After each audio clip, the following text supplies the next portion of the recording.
ನಾಳೆ ಅಕ್ಟೋಬರ್ 2 ಗುರುವಾರ ಅತ್ಯಂತ ಶಕ್ತಿಶಾಲಿ ಹಾಗೂ ಶ್ರೇಷ್ಠವಾದ ವಿಜಯದಶಮಿಯನ್ನು ಆಚರಿಸಲಾಗುತ್ತದೆ. ವಿಜಯದಶಮಿ ಚಾಮುಂಡೇಶ್ವರಿ ಮಹಿಷಾಸುರನನ್ನು ವಧಿಸಿದ ದಿನ. ರಾಮ ರಾವಣನೊಂದಿಗೆ ಯುದ್ಧ ಮಾಡಿ ವಿಜಯಿಯಾದ ದಿನ. ಪಾಂಡವರು ಶತ್ರುಗಳನ್ನು ಮಣಿಸಿದ್ದ ದಿನ. ದಸರಾ ಹಬ್ಬದ ಕೊನೆಯ ದಿನವೇ ವಿಜಯದಶಮಿ. ಈ ವರ್ಷ 10 ದಿನಗಳ ನವರಾತ್ರಿಯಲ್ಲಿ ದುರ್ಗಾದೇವಿಯನ್ನು ಪೂಜಿಸಿ 11ನೇ ದಿನವನ್ನು ವಿಜಯದಶಮಿಯಾಗಿ ಆಚರಿಸುತ್ತಾರೆ. ದಸರಾ ಎಂಬುದು ದಶಂ ಹರಂ ಎಂಬ ಸಂಸ್ಕೃತ ಶಬ್ದದಿಂದ ಬಂದಿದೆ. ದಶ ಎಂದರೆ 10, ಹರ ಎಂದರೆ ನಿರ್ಮೂಲನೆ. ನಮ್ಮಲ್ಲಿರುವ 10 ವಿಧದ ದುರ್ಗುಣಗಳಾದ ಕಾಮ, ಕ್ರೋಧ, ಮೋಹ, ಲೋಭ, ಮದ, ಮತ್ಸರ, ಸ್ವಾರ್ಥ, ಅನ್ಯಾಯ, ಅಮಾನವೀಯತೆ, ಅಹಂಕಾರವನ್ನು ನಿರ್ಮೂಲನೆ ಮಾಡುವುದೇ ದಸರಾ ಹಬ್ಬದ ಹಿಂದಿರುವ ತತ್ವ. ವಿಜಯದಶಮಿ ಅಂದರೆ ವಿಜಯದ ಸಂಕೇತ. ನವರಾತ್ರಿ ಹಬ್ಬವು ಸತ್ಯ ಮತ್ತು ಸದಾಚಾರದ ವಿಜಯವನ್ನು ಪ್ರತಿನಿಧಿಸುವ ವಿಜಯದಶಮಿಯೊಂದಿಗೆ ಮುಕ್ತಾಯಗೊಳ್ಳುತ್ತದೆ. ಈ ವಿಶೇಷ ದಿನದಂದು ಯಾವುದೇ ಕಾರ್ಯಗಳನ್ನು ಆರಂಭಿಸಿದರೂ ಅದರಲ್ಲಿ ವಿಜಯ ಖಚಿತ ಎಂಬ ನಂಬಿಕೆ ಅನಾದಿ ಕಾಲದಿಂದಲೂ ಬಂದಿದೆ. ನವರಾತ್ರಿಯ 9 ದಿನಗಳ ವ್ರತ ದಶಮಿಯಂದು ಅಂತ್ಯವಾಗುತ್ತದೆ.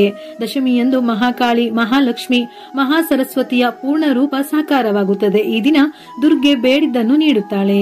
ಈ ವಿಜಯದಶಮಿ ಹಬ್ಬದ ದಿನ ಯಾರು ಅಮ್ಮನವರನ್ನು ಪೂಜಿಸುತ್ತಾರೋ ಅಂತಹ ಮನೆಗಳಿಗೆ ದುರ್ಗಾದೇವಿ ತಕ್ಷಣವೇ ಕಾಲಿಡುತ್ತಾಳೆ. ಇನ್ನು ನಿಮ್ಮ ಮನೆಯ ಮೇಲೆ ಅಮ್ಮನವರ ಆಶೀರ್ವಾದವು ಸದಾ ಕಾಲ ಇರುತ್ತದೆ.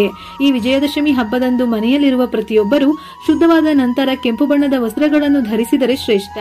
ಕೆಂಪು ಬಣ್ಣವು ಅದೃಷ್ಟ, ಸಂಪತ್ತು, ಸಮೃದ್ಧಿ ಮತ್ತು ಶುಭದ ಸಂಕೇತ ಆಗಿರುವುದರಿಂದ ದಸರಾ ಹಬ್ಬದ ದಿನ ಕೆಂಪು ಬಣ್ಣದ ವಸ್ತ್ರಗಳನ್ನು ಧರಿಸಿದರೆ ಈ ವರ್ಷವಿಡೀ ಸಕಲ ಶುಭ ಫಲಗಳು ಪ್ರಾಪ್ತವಾಗುತ್ತದೆ. ನಾಳೆ ನೀರಿಗೆ ಸ್ವಲ್ಪ ಅರಿಶಿನ, ಗಂಗಾಜಲ ಸೇರಿಸಿ ಮನೆಗೆ ಸಿಂಪಡಿಸಿ ಶುದ್ಧ ಮಾಡಬೇಕು. ಇದರಿಂದ ಮನೆಯಲ್ಲಿರುವ ದುಷ್ಟಶಕ್ತಿಗಳೆಲ್ಲ ಹೊರಗೆ ಹೋಗಿ ನಿಮ್ಮ ಮನೆ ಸಂಪೂರ್ಣವಾಗಿ ದೈವಿ ಶಕ್ತಿಗಳಿಂದ ತುಂಬಿರುತ್ತದೆ.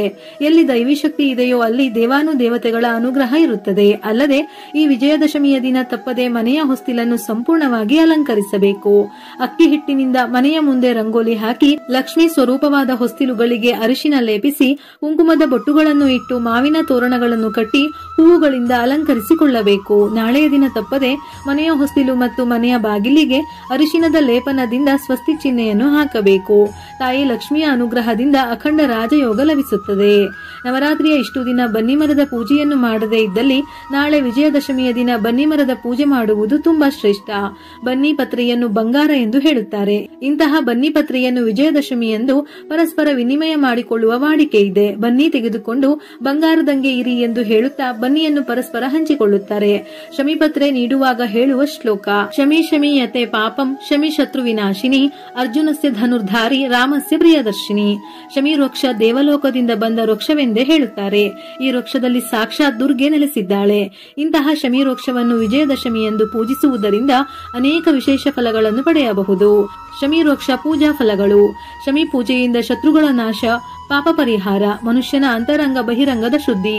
48 ದಿನ ಶಮಿ ವೃಕ್ಷ ಪೂಜಿಸಿದರೆ ಕಂಕಣ ಭಾಗ್ಯ. 21 ದಿನ ಶಮಿ ವೃಕ್ಷ ಪೂಜಿಸಿದರೆ ದುಷ್ಟಶಕ್ತಿಗಳಿಂದ ಮುಕ್ತಿ. ಅಕಾಲ ಮೃತ್ಯು ದೋಷ ಪರಿಹಾರ, ಮನೆಯಲ್ಲಿ ಶಾಂತಿ, ನೆಮ್ಮದಿ. ಬನ್ನಿ ಪೂಜೆಯಿಂದ ಮನೆಯಲ್ಲಿ ಲಕ್ಷ್ಮೀ ವಾಸ, ದೇವಾನು ದೇವತೆಗಳ ಆಶೀರ್ವಾದ, ನಕಾರಾತ್ಮಕ ಶಕ್ತಿಗಳು ದೂರ. ಶಮಿ ಪೂಜೆ ಪ್ರದಕ್ಷಿಣೆಯಿಂದ ದೈಹಿಕ ಮಾನಸಿಕ ದೋಷ ಪರಿಹಾರ. ಆರೋಗ್ಯದ ದೃಷ್ಟಿಕೋನ ಇಟ್ಟುಕೊಂಡೇ ನಮ್ಮ ಪೂರ್ವಿಕರು ಕೆಲವು ಗಿಡಮರಗಳನ್ನು ಆಧ್ಯಾತ್ಮಿಕ ಚೌಕಟ್ಟಿಗೆ ತಂದಿದ್ದಾರೆ. ಹೀಗಾಗಿ ಇಂತಹ ಪೂಜೆಗಳನ್ನು ಮೂಢನಂಬಿಕೆ ವ್ಯಾಪ್ತಿಗೆ ತರದೆ ನಿಜವಾದ ಅರ್ಥವನ್ನು ಅರಿತು ಶ್ರದ್ಧಾ ಭಕ್ತಿಯಿಂದ ಆಚರಣೆ ಮಾಡಿದರೆ ಒಳ್ಳೆಯ ಫಲಗಳು ಸಿಗುತ್ತವೆ. ವಿಜಯದಶಮಿಯ ದಾನದ ಮಹತ್ವ: ಅಕ್ಕಿ ದಾನ ಮಾಡಿದರೆ ಚಂದ್ರಲೋಕ ಪ್ರಾಪ್ತಿ. ವಸ್ತ್ರದಾನದಿಂದ ಚರ್ಮ ರೋಗಗಳು ದೂರ. ತೊಗರಿಬೇಳೆ ದಾನದಿಂದ ರಕ್ತದೊತ್ತಡ ನಿವಾರಣೆ. ಬಂಗಾರ ದಾನದಿಂದ ಮಧುಮೇಹ, ರಕ್ತದೊತ್ತಡ ಕಡಿಮೆಯಾಗುತ್ತದೆ. ಉದ್ದಿನ ಬೇಳೆ ದಾನದಿಂದ ಸಂತಾನ ಸಮಸ್ಯೆ ನಿವಾರಣೆ. ಎಳ್ಳಿನ ಎಣ್ಣೆ ದಾನದಿಂದ ದೀರ್ಘಕಾಲದ ರೋಗಗಳು ಉಪಶಮನ. ಹೆಸರುಬೇಳೆ ದಾನದಿಂದ ಮನಸ್ಸಿನ ಭಯ ದೂರ. ಬೆಳ್ಳಿ ದಾನದಿಂದ ಸಂತಾನ ಭಾಗ್ಯ. ಹುರುಳಿ ದಾನದಿಂದ ಮಾನಸಿಕ ಚಿಂತನೆ ದೂರ. ಗೋದಾನ ಮಾಡಿದರೆ ಪುಣ್ಯ ಲೋಕ ಪ್ರಾಪ್ತಿ. ವಿಜಯದಶಮಿ ದಿನದಂದು ರವಿಯೋಗ, ಸುಕರ್ಮ ಯೋಗ ಮತ್ತು ಧೃತಿ ಯೋಗ ರೂಪುಗೊಳ್ಳುತ್ತಿದೆ. ಇಂತಹ ಅಮೃತ ಗಳಿಗೆಯಲ್ಲಿ ಪೂಜೆ ಮಾಡಿದರೆ ಅದ್ಭುತ ಫಲಗಳು ಪ್ರಾಪ್ತಿಯಾಗುತ್ತದೆ. ರವಿ ಯೋಗವನ್ನು ಪೂಜೆ, ಶಸ್ತ್ರಪೂಜೆ, ವಾಹನ ಖರೀದಿ ಮತ್ತು ಹೊಸ ಕಾರ್ಯಗಳ ಪ್ರಾರಂಭಕ್ಕೆ ಉತ್ತಮವೆಂದು ಹೇಳುತ್ತಾರೆ. ಸುಕರ್ಮ ಯೋಗವು ಬೆಳಿಗ್ಗೆ ಪ್ರಾರಂಭವಾಗಿ ನಂತರ ಧೃತಿ ಯೋಗವಿರುತ್ತದೆ. ದಶಮಿ ತಿಥಿ ಸಮಯ ಅಕ್ಟೋಬರ್ 1 ಸಂಜೆ 7:01 ಪ್ರಾರಂಭವಾಗಿ ಅಕ್ಟೋಬರ್ 2 ಸಂಜೆ 7:10 ಮುಕ್ತಾಯವಾಗುತ್ತದೆ. ನಾಳೆ ಅಮ್ಮನವರ ಆರಾಧನೆ ಮಾಡಲು ಎಲ್ಲಾ ಮುಹೂರ್ತಕ್ಕಿಂತ ನಾಳೆ ವಿಜಯ ಮುಹೂರ್ತ ಬಹಳ ಶ್ರೇಷ್ಠ. ಈ ಮುಹೂರ್ತದಲ್ಲಿ ಶುಭ ಕಾರ್ಯಗಳನ್ನು ಪ್ರಾರಂಭಿಸುವುದರಿಂದ ಅದರಲ್ಲಿ ಜಯ ಲಭಿಸುತ್ತದೆ. ವರ್ಷವಿಡೀ ಉತ್ತಮ ಯಶಸ್ಸು ಸಿಗುತ್ತದೆ. ಹಾಗೆಯೇ ಒಳ್ಳೆಯ ಕೆಲಸ ಪ್ರಾರಂಭಿಸಲು ಸೂಕ್ತ ಸಮಯ. ಅಂದರೆ ಈ ಸಮಯವು ಹೊಸ ಯೋಜನೆಗಳನ್ನು ಕೈಗೊಳ್ಳಲು, ವ್ಯಾಪಾರವನ್ನು ಪ್ರಾರಂಭಿಸಲು ಅಥವಾ ಯಾವುದೇ ಹೊಸ ಪ್ರಯತ್ನವನ್ನು ಮಾಡಲು ಅತ್ಯಂತ ಅನುಕೂಲಕರವೆಂದು ಹೇಳುತ್ತಾರೆ. ವಿಜಯ ಮುಹೂರ್ತ ನಾಳೆ ಮಧ್ಯಾಹ್ನ 2:09 ಪ್ರಾರಂಭವಾಗಿ 2:57 ಮುಕ್ತಾಯವಾಗುತ್ತದೆ. ಈ ಸಮಯದಲ್ಲಿ ಪೂಜೆ ಮಾಡಿದರೆ ಬಹಳ ಶ್ರೇಷ್ಠ. ಆಯುಧ ಪೂಜೆಯನ್ನು ಮಾಡಿದರೂ ಬಹಳ ಶ್ರೇಷ್ಠ. ಈ ಸಮಯದಲ್ಲಿ ಸಾಧ್ಯವಿಲ್ಲವೆಂದರೆ ಬೆಳಿಗ್ಗೆ ಬ್ರಹ್ಮ ಮುಹೂರ್ತ ಬೆಳಗಿನ ಜಾವ 4:34 5:21. ಈ ಸಮಯದಲ್ಲಿ ಬನ್ನಿ ಮರದ ಪೂಜೆ ಹಾಗೂ ಆಯುಧ ಪೂಜೆಯನ್ನು ಮಾಡಬಹುದು. ಇಲ್ಲವಾದರೆ ಅಭಿಜಿತ್ ಮುಹೂರ್ತ ಬೆಳಿಗ್ಗೆ 11:45 ಮಧ್ಯಾಹ್ನ 12:33. ಸಂಜೆ ಗೋಧೂಳಿ ಸಮಯದಲ್ಲಿ ಪೂಜೆ ಮಾಡುವವರು ಸಂಜೆ 6:09 6:33. ಈ ಸಮಯದಲ್ಲಿ ದೇವಿಯ ಆರಾಧನೆ ಮಾಡುವವರು ಹೊಸ್ತಿಲು ಪೂಜೆ, ದೀಪಾರಾಧನೆ ಹಾಗೂ ತುಳಸಿ ಪೂಜೆ ಹೀಗೆ ದೇವಿಗೆ ಸಂಬಂಧಪಟ್ಟಂತಹ ಆರಾಧನೆಗಳನ್ನು ಮಾಡಿದರೆ ಶ್ರೇಷ್ಠ. ಗೋಧೂಳಿ ಸಮಯದಲ್ಲಿ 11 ಅಥವಾ 21 ಮಣ್ಣಿನ ದೀಪವನ್ನು ಬೆಳಗಿಸಿ ನಿಮ್ಮ ಮನೆಯನ್ನು ದೀಪಗಳಿಂದ ಅಲಂಕರಿಸಿದರೆ ಬಹಳ ಒಳ್ಳೆಯದು.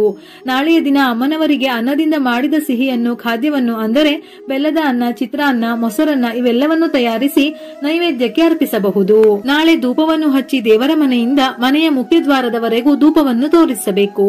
ಇದರಿಂದ ಮನೆಯಲ್ಲಿರುವ ನಕಾರಾತ್ಮಕ ಶಕ್ತಿಗಳು ನಿವಾರಣೆಯಾಗುತ್ತದೆ. ತಾಯಿ ದುರ್ಗೆಯ ಆಶೀರ್ವಾದ ಪ್ರಾಪ್ತಿಯಾಗುತ್ತದೆ.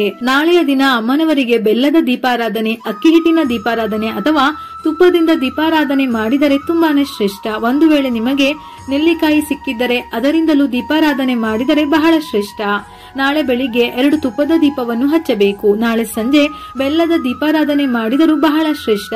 ವೀಳ್ಯದೆಲೆ ಧನಲಕ್ಷ್ಮಿಯನ್ನು ಆಕರ್ಷಿಸುತ್ತದೆ. ಹಾಗಾಗಿ ಒಂದು ತಟ್ಟೆಗೆ ಅಕ್ಕಿಯನ್ನು ಹಾಕಿ ಅಕ್ಕಿಯ ಮೇಲೆ 2 ಕಡೆ 2 ವೀಳ್ಯದೆಲೆಗಳನ್ನು ಇಟ್ಟು ವೀಳ್ಯದೆಲೆಯ ಮೇಲೆ ಅರಿಶಿನದಿಂದ ಸ್ವಸ್ತಿಕ್ ಚಿಹ್ನೆಯನ್ನು ಬರೆದು ವೀಳ್ಯದೆಲೆಗಳ ಮೇಲೆ 2 ಬೆಲ್ಲದ ಅಚ್ಚನ್ನು ಇಟ್ಟು ಅದಕ್ಕೂ ಅರಿಶಿನ ಕುಂಕುಮವನ್ನು ಹಚ್ಚಿ ತುಪ್ಪವನ್ನು ಹಾಕಿ 2 ಹೂಬತ್ತಿಯನ್ನು 1 ಬತ್ತಿಯನ್ನಾಗಿ ತಯಾರಿಸಿ ದೀಪವನ್ನು ಹಚ್ಚಬೇಕು. ನಂತರ ಅಕ್ಕಿ ಮತ್ತು ಬೆಲ್ಲದಿಂದ ಬೆಲ್ಲದನ್ನ ತಯಾರಿಸಿ ಪ್ರಸಾದವಾಗಿ ಸ್ವೀಕರಿಸಬೇಕು. ಈ ದೀಪಾರಾಧನೆಯಿಂದ ಇಷ್ಟಾರ್ಥ ಸಿದ್ಧಿಯಾಗುತ್ತದೆ. ನೆನಪಿರಲಿ, ಈ ಬೆಲ್ಲದ ದೀಪಾರಾಧನೆಗೆ ತುಪ್ಪವನ್ನೇ ಬಳಸಬೇಕು. ಯಾಕೆಂದರೆ ನಂತರ ಈ ಬೆಲ್ಲದಿಂದ ಸಿಹಿಯನ್ನು ತಯಾರಿಸಬೇಕು.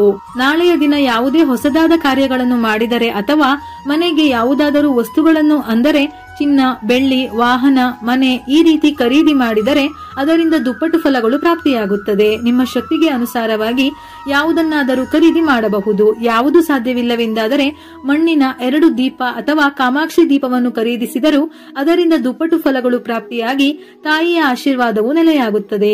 ವಿಜಯದಶಮಿ ದಿನದಂದು ಈ ಶುಭ ಸಮಯದಲ್ಲಿ ಪೂಜಿಸಿದರೆ ದ್ವಿಗುಣ ಫಲಗಳು ಸಿಗುತ್ತವೆ. ತಾಯಿ ದುರ್ಗೆಯ ಆಶೀರ್ವಾದದ ಜೊತೆಗೆ ಮನೆಯಲ್ಲಿ ಸುಖ, ಸಂತೋಷ, ನೆಮ್ಮದಿ ನೆಲೆಸುತ್ತದೆ. ವಿಡಿಯೋ ಇಷ್ಟ ಆಗಿದ್ದಲ್ಲಿ ಮರೆಯದೆ ಲೈಕ್ ಕೊಟ್ಟು ನಿಮ್ಮವರಿಗೆ ಶೇರ್ ಮಾಡಿ. ಇದೇ ರೀತಿಯ ಮನಮುಟ್ಟುವ ಉಪಯುಕ್ತ ಮಾಹಿತಿಗಳಿಗಾಗಿ ಮತ್ತೆ ಭೇಟಿಯಾಗೋಣ.